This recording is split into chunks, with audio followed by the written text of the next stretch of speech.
Hello everyone, in today's video, I'll show you on how you can remove the force feedback from your wheel with Logitech G Hub.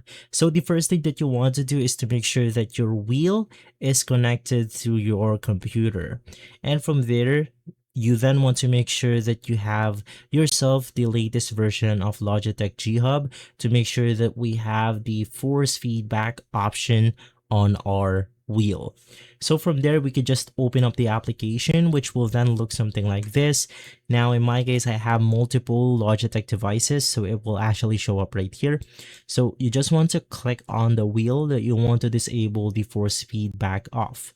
It will then look something like this. So you just want to navigate through this specific icon. And then once inside this page, you have the sliders, and then on the third one you have the force feedback for Logitech. So just make sure that this is disabled and then exit out of the application, and from there you should be good to go.